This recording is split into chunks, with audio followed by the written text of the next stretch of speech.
Hi class, how's everyone doing? So today we are going to be going over the Reformation, the Protestant reforms.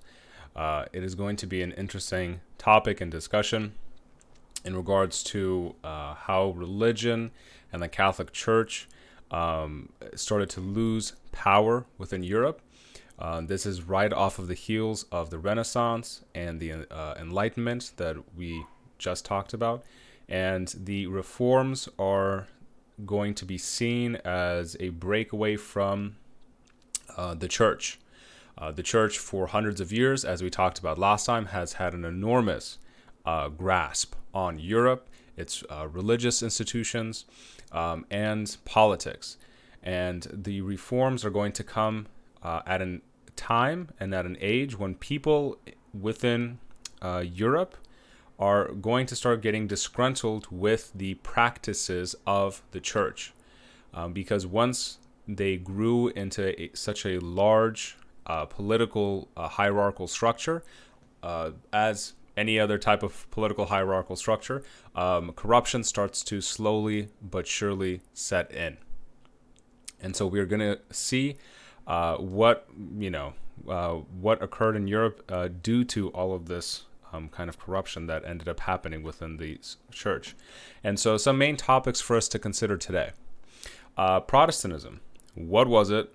And what were the causes and effects of this Reformation?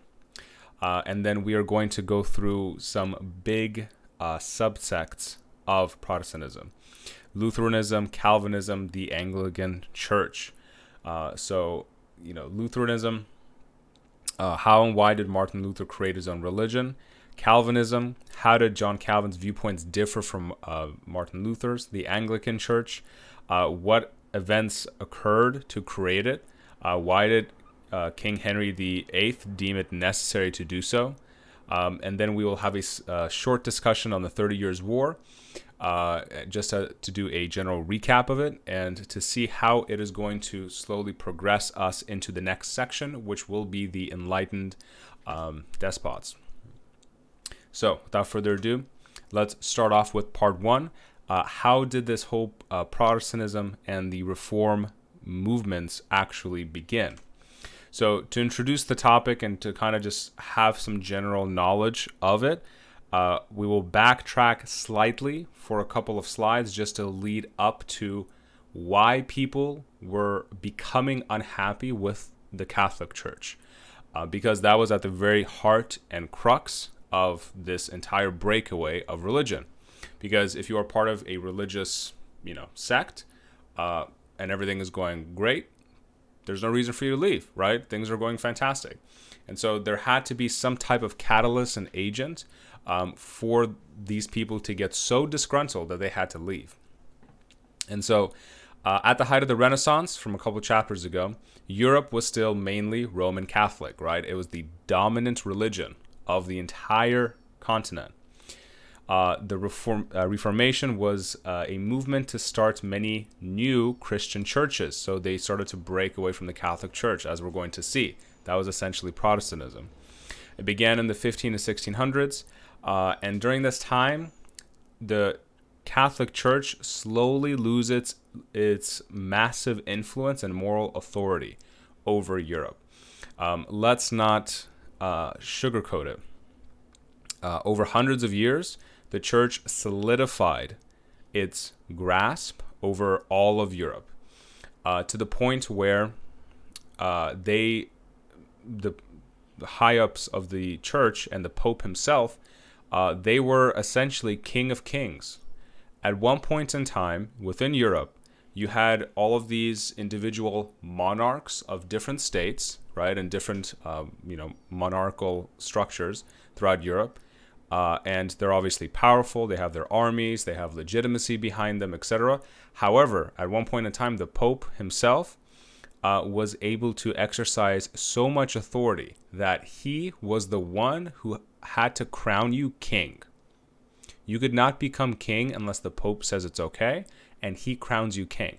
So if you think of it as a hierarchy, right, and you have a string of monarchs, the fact that you are the person who is going to crown each of those monarchs. You are essentially even above them.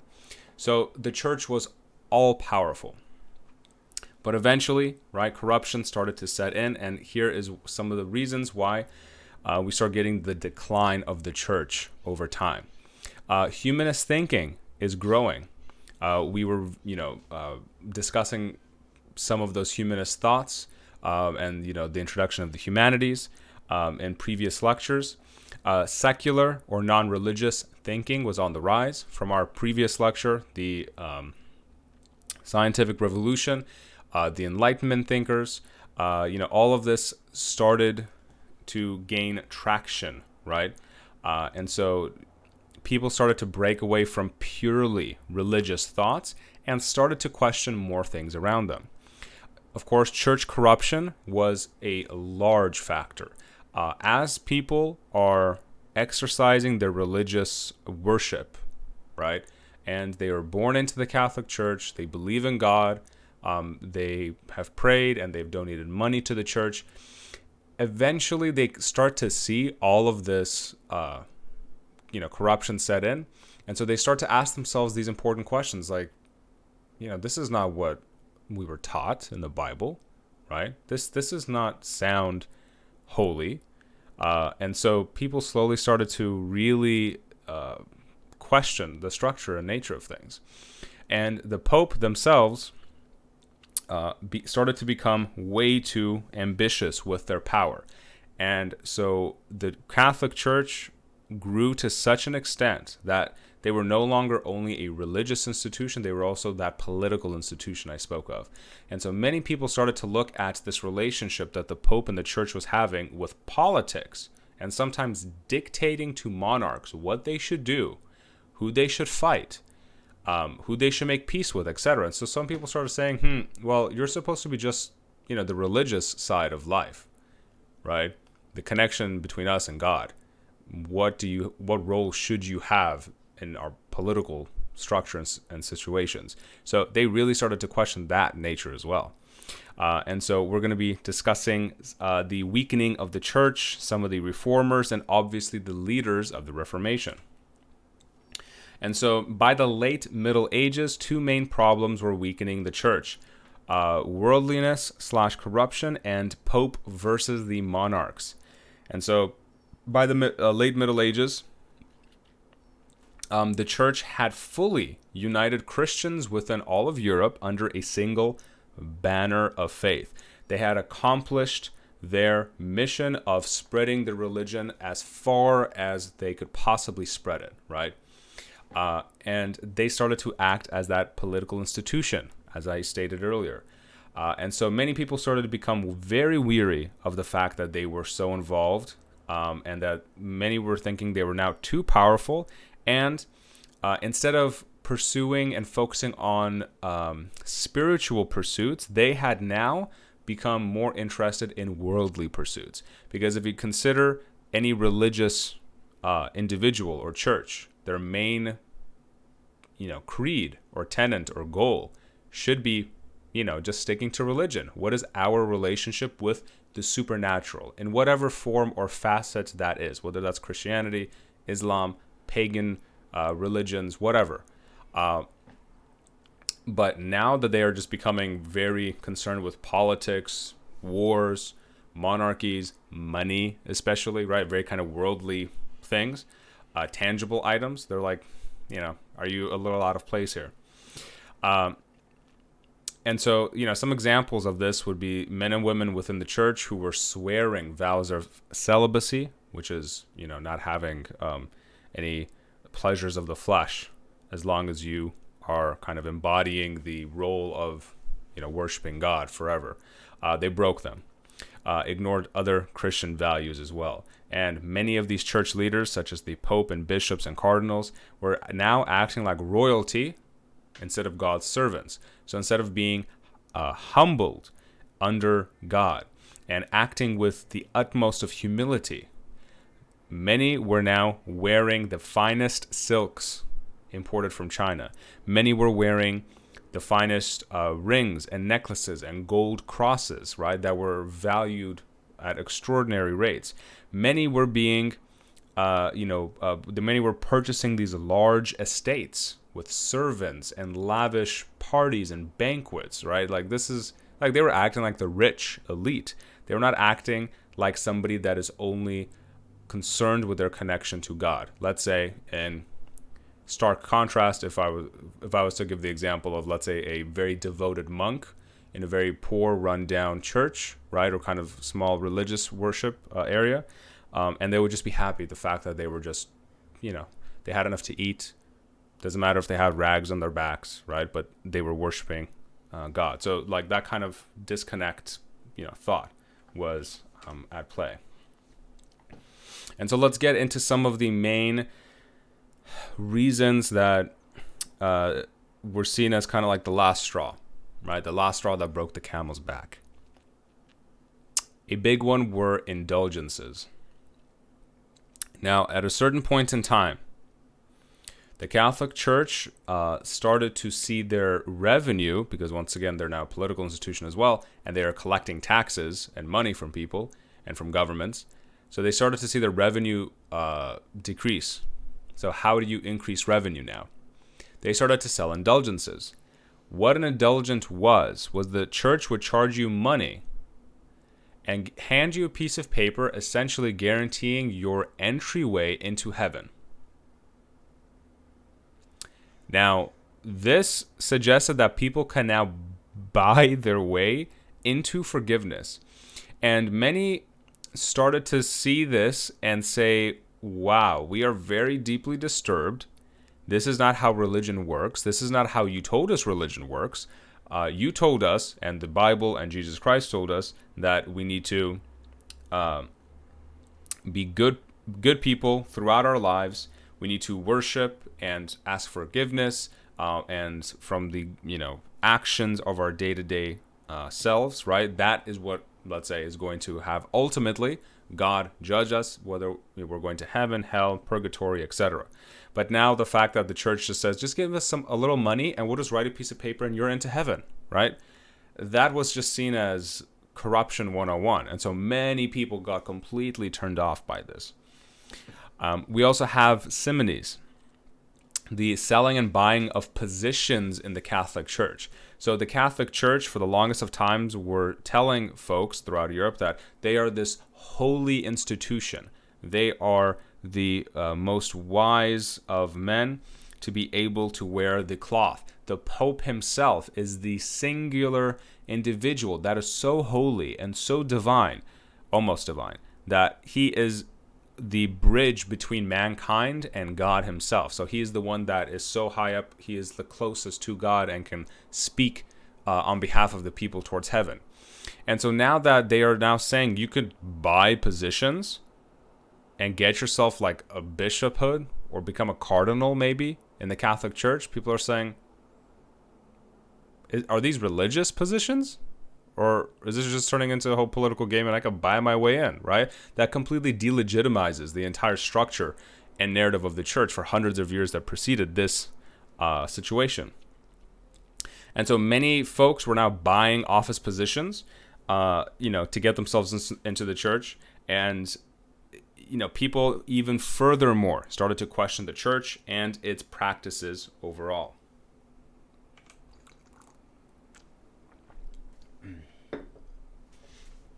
Now, a couple slides ago, we stated that one of the reasons why the church started to lose its grasp on power was monarchs. Now, the two greatest sources of political strength and influence and power in Europe during these centuries were the kings, the monarchs themselves, and the church, because they came into political prominence. So the fact that the Pope was becoming this powerful political figure, it was seen absolutely as, a threat to monarchs, right? It was seen as, this power grab by the church itself. And so the two main power structures at B were the monarchies and the church. And it was a consistent kind of balance of power that they were having. However, the Pope and the church started to gain too much power over the monarchs themselves. And so the monarchies started to view themselves as subsidiaries or servants to the church. So whatever the Pope said goes. If you upset the Pope, he could potentially excommunicate you and your entire kingdom, right? And all of the other kingdoms have to agree and say, oh, we're now excommunicating them. We're not going to trade with them. Potentially, we are going to go to war with them if the Pope deems it necessary. So, this is a very powerful position. And so individuals start to push back. Monarchs start to increase their own power against the church because, once again, they want to rebalance things in Europe. And so the monarchs start to essentially look at the situation and say, listen, I'm the leader of my nation. I have taxes, I have people, I have, most importantly, military, right? I have individuals that are willing to fight and die for the monarchy and for our land. Why do I need to pay homage to a pope sitting on a golden throne, right? Power lies here. Why am I legitimizing this other form of power? So we can see this example in King Philip IV of France in 1301. He tried to tax the French clergy, right? The French men of the cloth, part of the Catholic Church. And the Pope threatened to force him out of the church, essentially excommunicating them. In response, the king's soldiers kidnapped the Pope because he was in France at the time, and he died a few weeks later. So now we see that the monarchies are slowly pushing back. Pope Clement V, a few years later in 1309. Conflict ended when the Pope moved to the papal office. Let me close this. Conflict ended when the Pope moved the papal office to France. And so he was appointing many French clergy, and many now thought that France controlled the papacy and was losing respect for it. So that political game was continuing.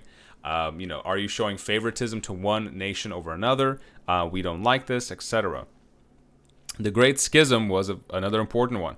Pope Gregory XI moved the entire papacy back to Rome, where it originally was with the Vatican, in 1377. After he died, an Italian was elected pope.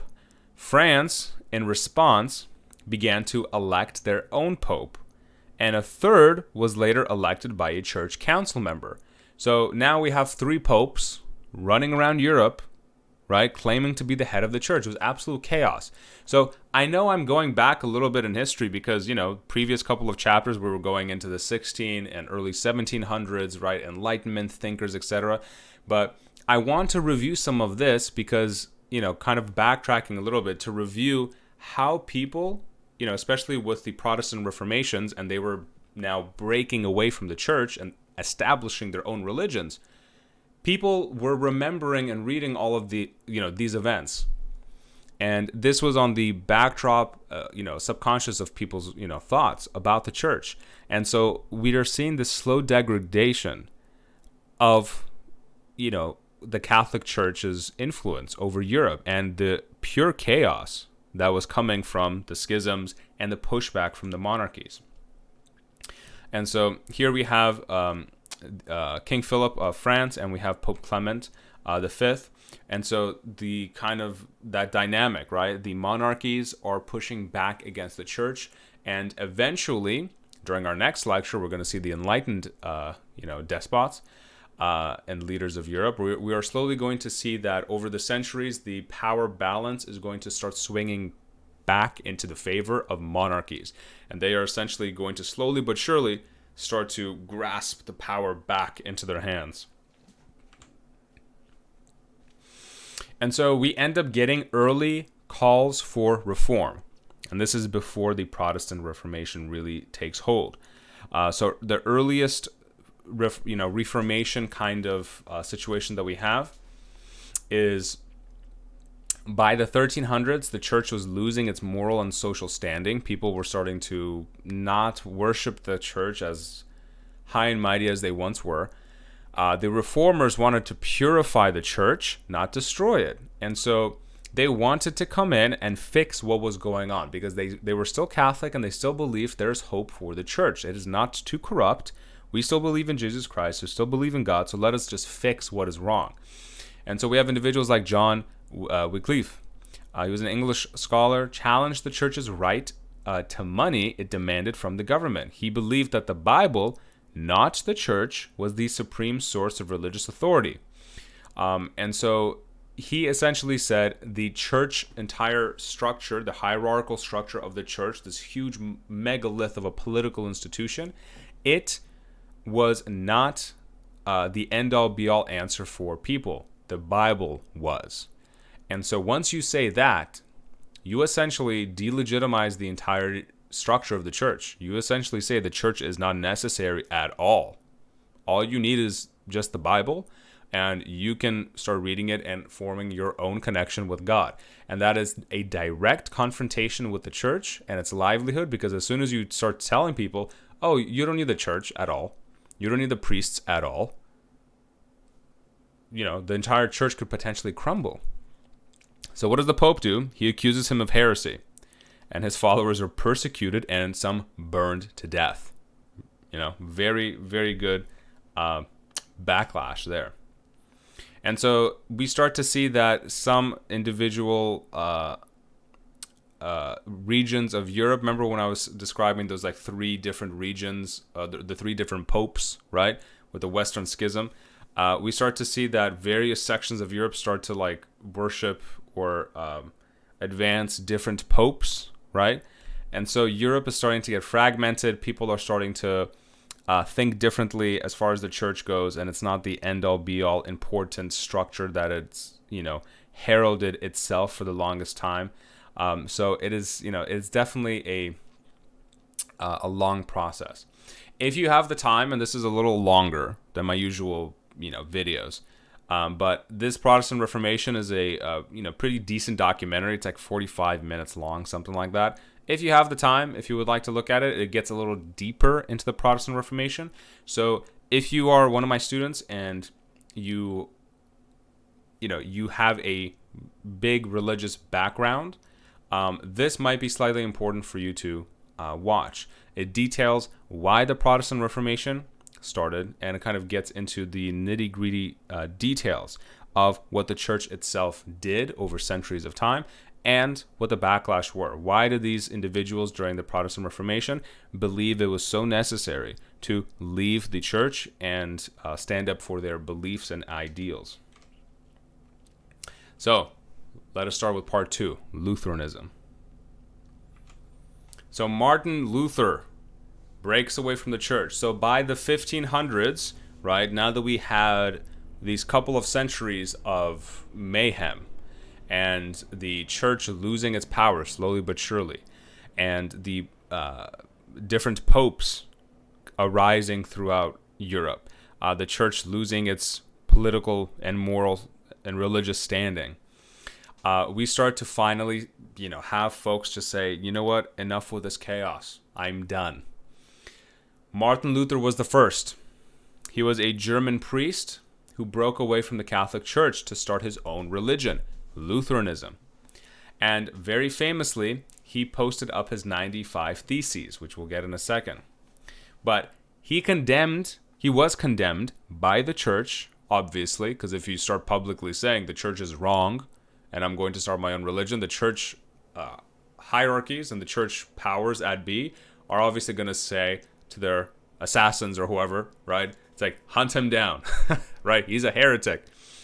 And so he ended up starting the first Protestant church, which began the Reformation. So Martin Luther has, however you want to say, he's got the medal, he's got the trophy, he's the number one. He's the first to start this Reformation process. And he joined the church as a young man, right? Due to a horrific thunderstorm when he was young, and his worship and belief was strong. So he grew up as a very strong Catholic, right? He was completely ingrained in the church and its practices. He was a Catholic. He was a priest. He went into the priesthood himself. So he was a very devoted man, a very religious individual. And so as he was seeing all of these indulgences and the selling of papers to get into heaven and all of these church practices just go completely and utterly wrong. He, as a priest, just said enough's enough. He started to say that nobody could, buy their way into heaven. It was a salvation that was a gift from God that people had to earn through their faith. So you could not buy your way into heaven. You could not potentially earn your way into heaven, right? Because God was the only person who determined whether it was enough, right, of a criteria for you to get into heaven. So people were saved by their faith, not their good works. And so he was all about faith. He was all about just the connection between you and the afterlife, you and God. How pious were you? And so remember those 95 theses that I had stated earlier? This was a list of arguments against the indulgences and the church abuses that he had been seeing. And he was so angry, he printed out these indulgences and nailed it to the door of a church in Wittenberg.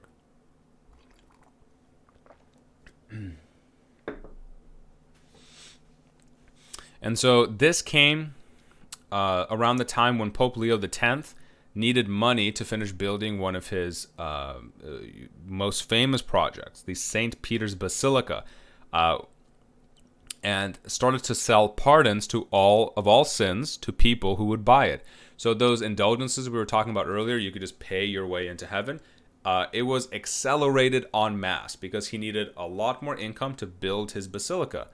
And so that was the last straw for Luther, hence him writing the 95 Theses and just nailing it to the door of a church and arguing that the Bible was the supreme source of religious authority, not the church.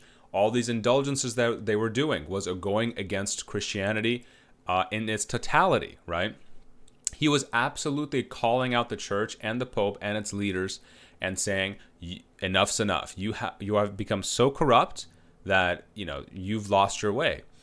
And so the Pope, being upset, obviously, excommunicated him. And so Luther had to go into hiding. But Lutheranism was started. As people started to read his works, right, and the word of Martin Luther and his 95 Theses started to propagate, Lutheranism was started. And so it was a subsect of Christianity, right, within Germany, because all this was happening in Germany at the time, because Martin Luther was excommunicated by the church. And so, some of his beliefs were that, and within Lutheranism, is that they disagreed about sin and salvation, against the Catholic Church. They did not believe that people could do anything to earn salvation. You needed something what was called justification by faith, which was that people believed that they could be saved if they believed in Jesus Christ, were sorry for their sins, and accepted the Bible as the truth. So it was very much so faith-based, not action-based or being forgiven by the church-based.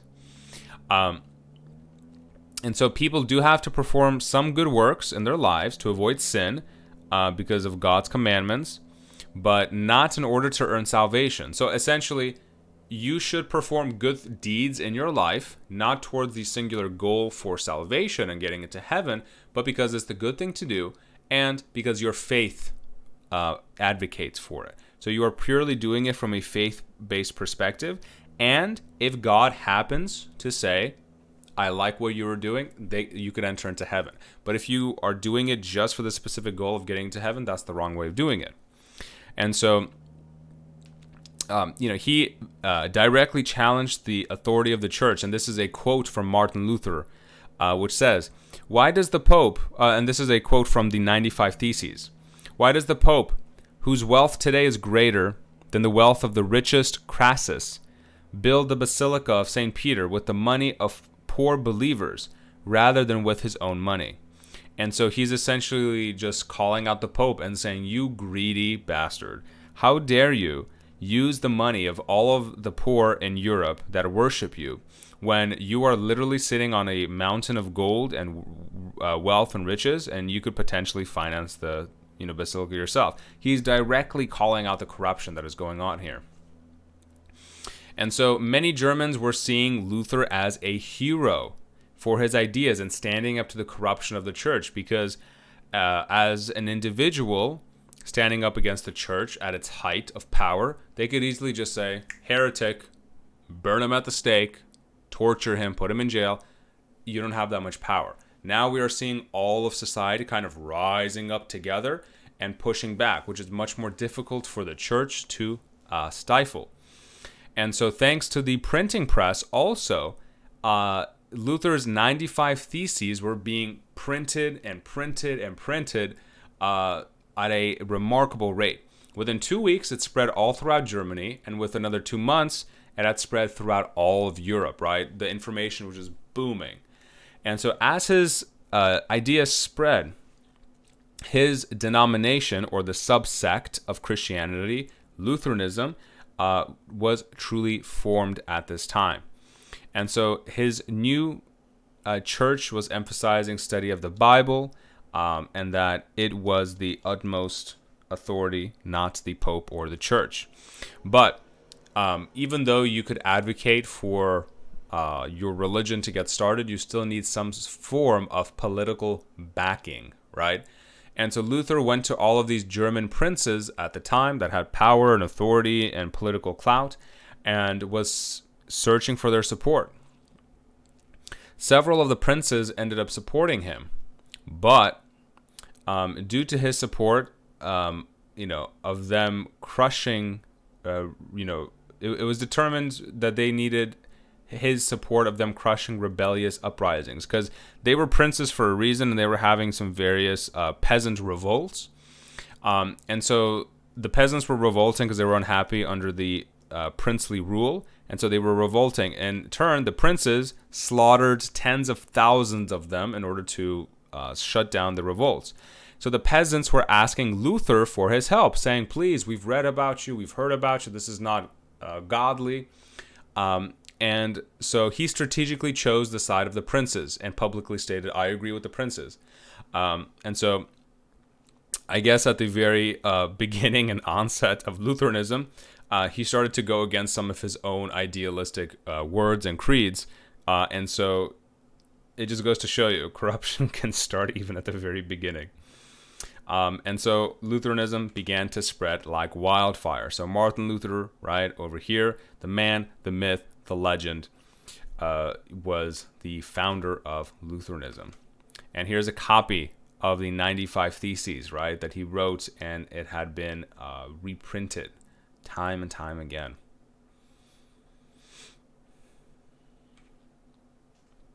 A famous painting where he is hammering the nails, right, into the church door, just essentially just having absolutely enough of the Catholic Church and its ways.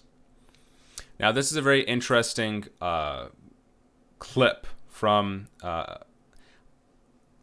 believe a movie, but it describes very well, and it kind of shows the short clips interactions between Martin Luther, the Catholic Church leaders, and him having enough and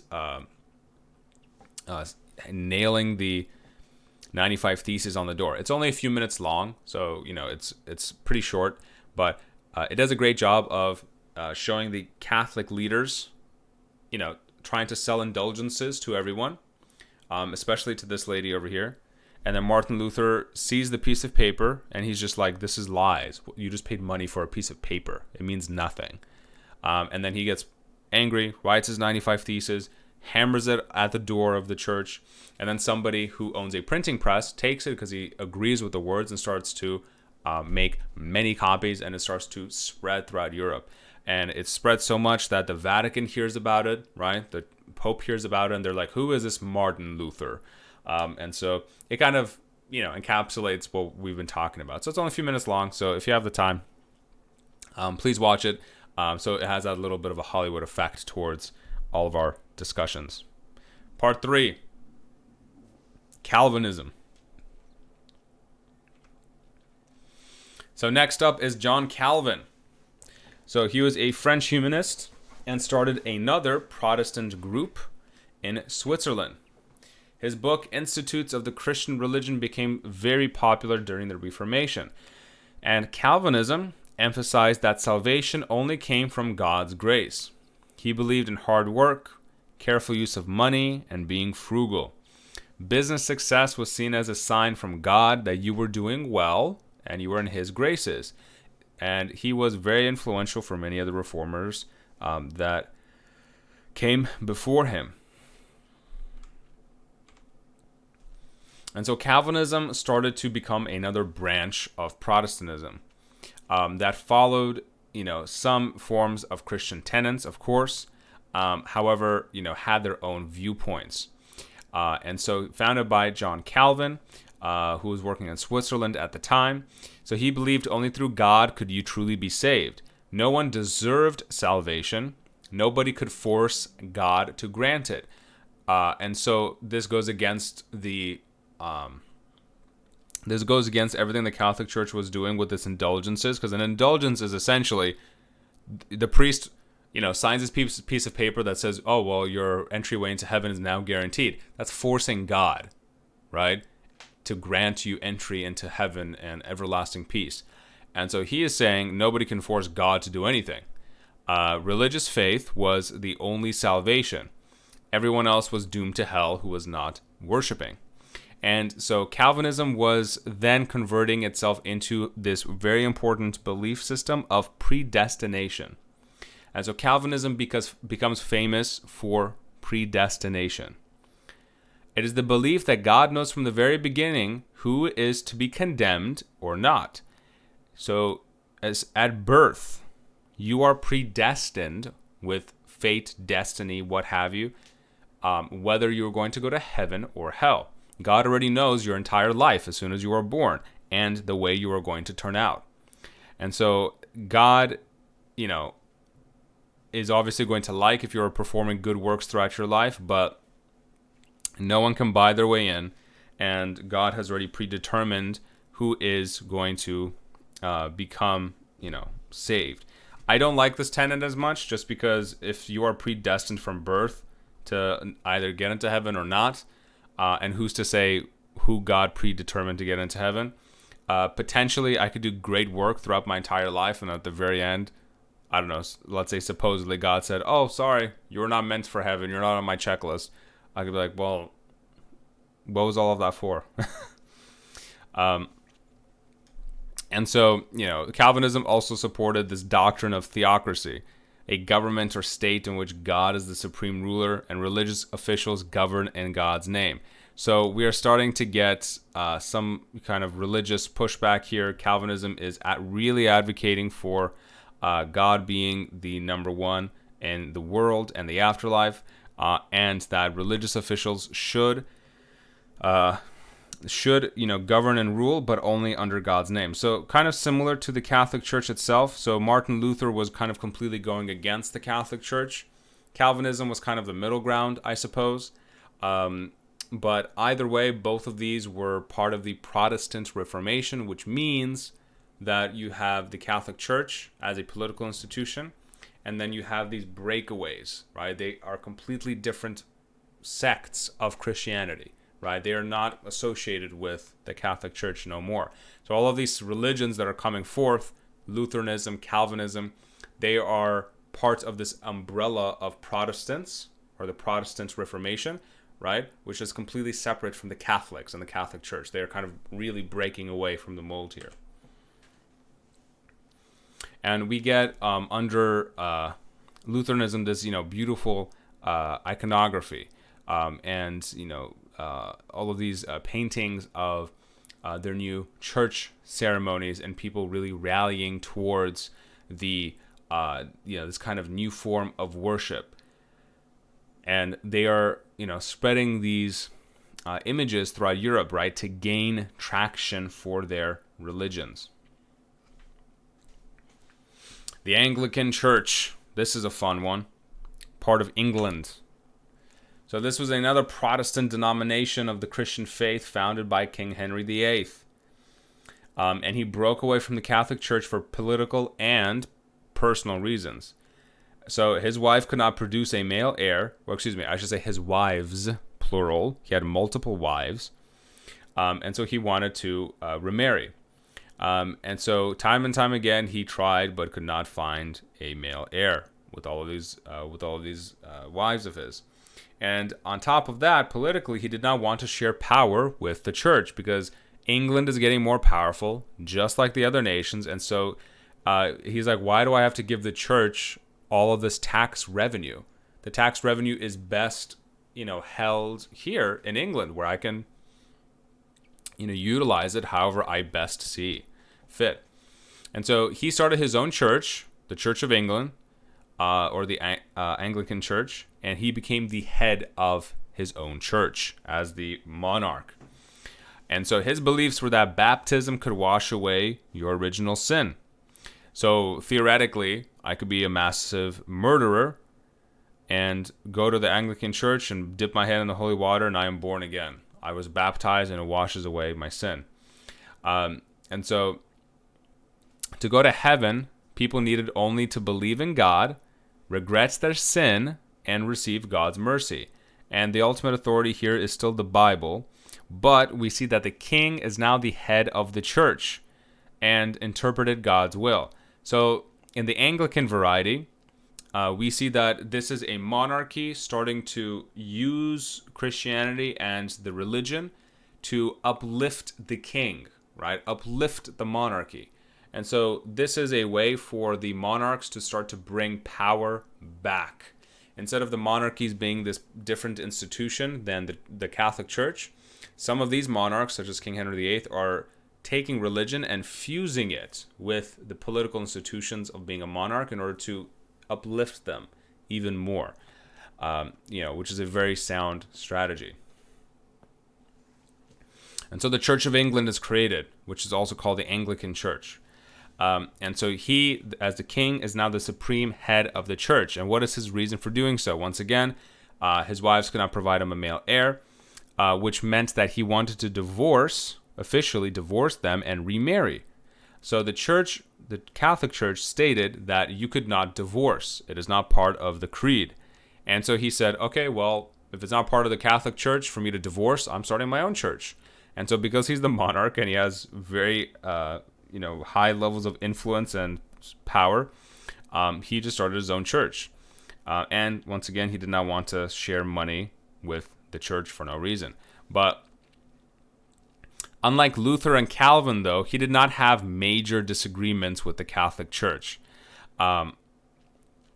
Lutheranism and Calvinism were at its creed, right, at its very religious core, going against the Catholic Church. Anglicanism was merely just kind of, I guess, a political tool for King Henry VIII to get divorced. And many of the same strategies that the Catholic Church was employing, they inherited.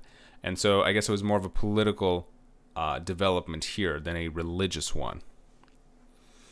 And so in 1536, King Henry shut down all of the Catholic monasteries in England and took their wealth, which was substantial. So he just got a huge influx of money for his new church and for all of his projects during his reign.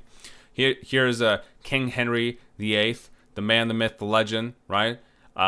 So gloriously, right, painted in his portrait on the left-hand side. He definitely started to exude the kind of mantra, right, or the myth that he is the head of England. He is the head of the church itself. And so that thereby increases his legitimacy, increases his power, and his overall influence. So what was the church's response to all of this Reformation strategies? And, all of these subsect religions coming forth? Because if you are the church, and for centuries you've been the dominant political and religious power of Europe, you are not just easily going to allow all of this power to leave, right? And so they started what was known as the Counter-Reformation, right? They wanted to counter this entire Reformation movement. And, their leaders were working to correct many of the abuses that were happening within the church.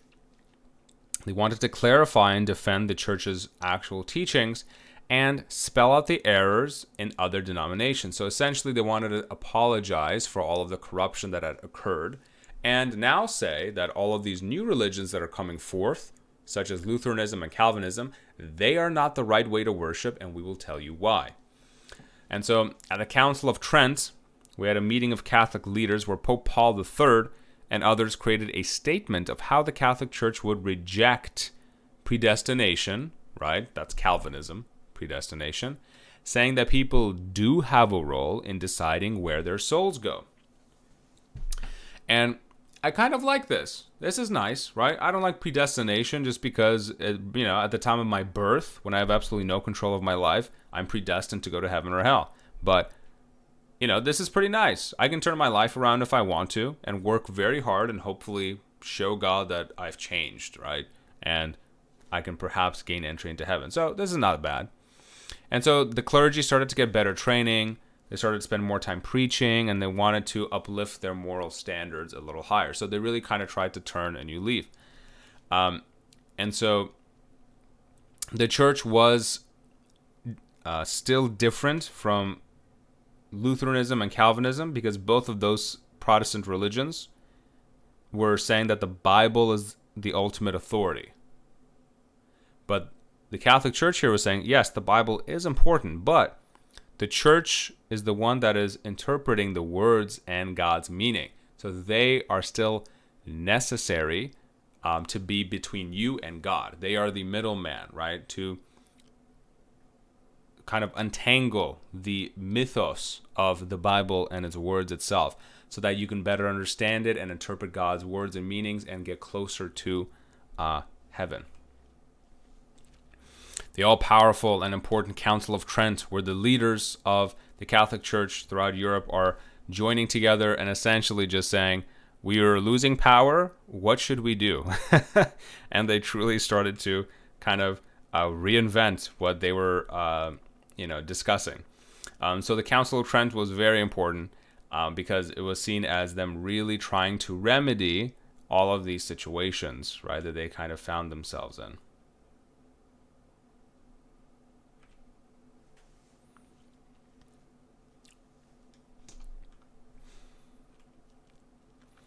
Fighting spread of Protestantism. So in addition to religiously saying that they are disagreeing with all of these new Protestant religions, they also were condemning its beliefs and calling all of their followers heretics. So in addition to, in a nice peaceful manner, critiquing them and saying we disagree with them religiously, they are going back to some of their old church ways and saying, they are now heretics. We're going to come after you.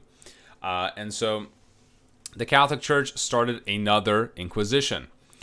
There were a few Inquisitions throughout the Catholic Church history. It's sort of like the Crusades, if you will. And so they started another Inquisition, essentially going after all of these religious subsects that were, kind of going against the grain of Catholic worship. And so initially, way back when, you and I saw that King Ferdinand and Queen Isabella of Spain were using a version of this, the Spanish Inquisition, to persecute Jews. Now, this new Inquisition is being used to fight the spread of Protestantism, right, and condemn them. So a Holy Inquisition is essentially just a rallying cry that the Church forms and just says we have to go against these heretics, right? And this new threat to the Catholic Church. Enter the 30 Years' War within Europe. So we start to see a series of religious wars and persecutions. So as these, and now the timeline is getting closer towards our last couple of lectures, getting close to the 16 and late 1600s. So as all of these subsect religions are getting larger, and the Catholic Church now truly has to contend with large groups of people throughout Europe,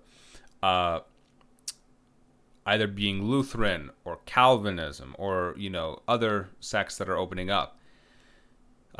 We start to see entire nations and governments and peoples starting to break away from the church, and we start to see a delineation of war. And so for 30 years, it's called like the Great 30-Year War. We see deaths of over 8 million people, including 20% of the German population. So this is a very bloody and destructive war at the time, and just goes to show you that all of these religious divisions were being taken seriously. So, when people are saying, well, why am I studying, or why are we going over all of these religious sects, right? And all of these kind of sub-delineations of godly worship. Why is this important? People truly believed in these differences, and they went to war, and they died in the millions. So it's pretty, it's pretty important, right, to look at some of these. And so eventually, I'm not going to get into all of the nitty-gritty details of the 30-Year War, just because from our class readings, we can get completely and utterly lost in all of the kind of nuances. But I just want to point out that the 30 Years' War did exist, and they were fought over religious differences from all of the religions we were just talking about. And so ultimately, they agreed on a peace treaty that we were looking at previously, 1648. And so the peace treaty that was formed here was used to break up European territory. And so remember the old treaty that we were talking about, the Treaty of Westphalia, comes around again. And so this is the reason the Treaty of Westphalia was an important matter. All of these religious divisions were causing so much tension, and all the leaders essentially came together and said, listen, let's just make official breakaways. Northern Europe, most of it, would now be Protestant. Spain, Portugal, Italy, and France remained Catholic, right? And now we are going to officially just see who stands where. And the Holy Roman Empire, or essentially large parts of Germany at this time, saw a lot of their power stripped away because, from Germany itself, much of the northern territories were breaking away into Protestantism, and so Germany was kind of being split up, right, internally. And so we start to see this kind of religions in Europe, right? Instead of, if you would imagine, let's say, all of Europe here, from Spain to France, England, Norway, Germany, Hungary, Poland, whatever, all of this, just a few decades previously, right, or a century before this, was all just Catholic. All of it. And now we are seeing all of these differences in religion, right? And all these different subsects. So the Protestant Reformation truly just, split people apart within their forms of worship. And so this is definitely something to think about and consider as we are moving forward into our next sections, which are going to be the European despots, right? The enlightened despots. And so if you have some time, Mr. John Green with this crash course does a pretty good job of showing all of the kind of chaos that was arising during the 17th century here, right, with the various wars and such.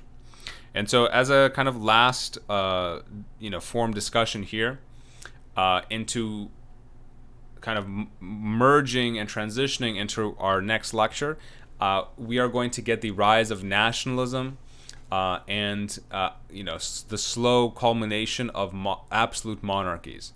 And so remember that gentle balance between Catholic Church and the monarchies. So now the monarchies are truly just taking the power back from the church, right? And so they start to peddle nationalism. Instead of identifying with your worship, right, you are now identifying with your nation. So no longer are you going to identify yourself as a Catholic, a Protestant, a Lutheran. Now it's more important to say, I am French, I am Spanish, I am English, I am German, Polish. And so the monarchies were starting to grow their power, and we are going to enter into what is known as the age of monarchs, or the for the next chapter titled Enlightened Despots. But the monarchies truly start to suck up the power once again. And so the monarchies were trying to revive these old ideas. Remember the whole divine right of kingly rule?